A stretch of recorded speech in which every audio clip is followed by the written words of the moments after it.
ಶಾಲಾ ವಿದ್ಯಾರ್ಥಿಗಳ ಭವಿಷ್ಯ ರೂಪಿಸಬೇಕಾಗಿರುವ ಖಾಸಗಿ ಶಾಲೆಗಳು ಶುಲ್ಕದ ಹೆಸರಲ್ಲಿ ಪೋಷಕರ ಕನಸುಗಳನ್ನ ನುಚ್ಚುನೂರು ಮಾಡ್ತಾ ಇವೆ ಎಂಬ ಆರೋಪ ಬಲವಾಗಿ ಕೇಳಿಬಂದಿದ್ದು, ಮನಸ್ಸಿಗೆ ಬಂದಂತೆ ಶುಲ್ಕ ಹೆಚ್ಚಿಸುತ್ತಿರುವ ಖಾಸಗಿ ಶಾಲೆಗಳಿಗೆ ಮೂಗುದಾರ ಹಾಕಲು ಸರ್ಕಾರಕ್ಕೆ ಆಗ್ರಹ ಮಾಡಲಾಗಿದೆ. ರಾಜ್ಯದಲ್ಲಿ ಶಾಲಾ ಶುಲ್ಕ ನಿಯಂತ್ರಣ ಕಮಿಟಿ ಜಾರಿ ಮಾಡುವಂತೆ ಪೋಷಕರು ದಶಕಗಳಿಂದ ಒತ್ತಾಯಿಸ್ತಾ ಇದ್ದಾರೆ. ಶಿಕ್ಷಣ ಇಲಾಖೆಯು ಈ ಖಾಸಗಿ ಶಾಲೆಗಳ ಅನಿಯಂತ್ರಿತ ಶುಲ್ಕಕ್ಕೆ ಬ್ರೇಕ್ ಹಾಕುವಲ್ಲಿ ವಿಫಲವಾಗಿದೆ ಅಂತ ಹೇಳಲಾಗಿದೆ.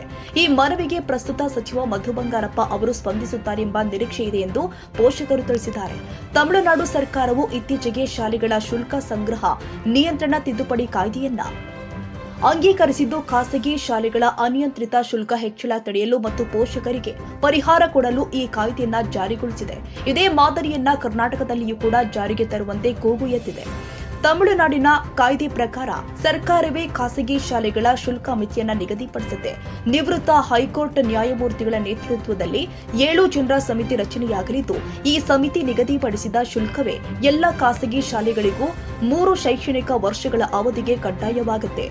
ತಮಿಳುನಾಡು ಮಾದರಿ ಕಾಯ್ದೆಗೆ ಖಾಸಗಿ ಶಾಲೆಗಳ ಒಕ್ಕೂಟದಿಂದ ತೀವ್ರ ವಿರೋಧ ವ್ಯಕ್ತವಾಗ್ತಾ ಇದೆ.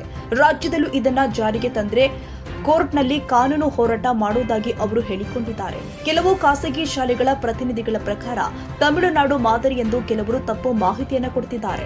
ಈ ಕಾಯ್ದೆಯು ಕಾನೂನು ವಿರುದ್ಧವಾಗಿದ್ದು ಸಂವಿಧಾನಾತ್ಮಕವಾಗಿಲ್ಲ ಅಂತ ಅವರು ವಾದಿಸಿದ್ದಾರೆ. ತಮಿಳುನಾಡಿನಲ್ಲಿಯೂ ಕೂಡ 3 ಮ್ಯಾನ್ ಕಮಿಟಿ ರಚನೆಯಾಗಿ ಭ್ರಷ್ಟಾಚಾರಕ್ಕೆ ದಾರಿ ಮಾಡಿಕೊಟ್ಟಿದೆ ಎಂದು ಆರೋಪಿಸಲಾಗಿದೆ. ಅಲ್ಲದೆ ಈ ಕಾಯ್ದೆಗೆ ನ್ಯಾಯಾಲಯದಿಂದ ಸ್ಟೇ ಕೂಡ ಇದ್ದು ಅದು ಚಾಲ್ತಿಯಲ್ಲಿ ಇಲ್ಲ ಎಂದು ಹೇಳಲಾಗಿದೆ. ಖಾಸಗಿ ಶಾಲೆಗಳ ಒಕ್ಕೂಟವು ಈ ಕಾಯ್ದೆಗೆ ತಮ್ಮ ವಿರೋಧವಿದೆ ಅಂತ ಸ್ಪಷ್ಟಪಡಿಸಿದೆ. ಪೋಷಕರ ಹಿತಾಸಕ್ತಿ ಮತ್ತು ಖಾಸಗಿ ಶಾಲೆಗಳ ಹಿತಾಸಕ್ತಿಯ ನಡುವೆ ಸಮತೋಲನ ಕಾಯ್ದುಕೊಳ್ಳುವುದು ಸರ್ಕಾರದ ಮುಂದಿರುವ ದೊಡ್ಡ ಸವಾಲಾಗಿದೆ.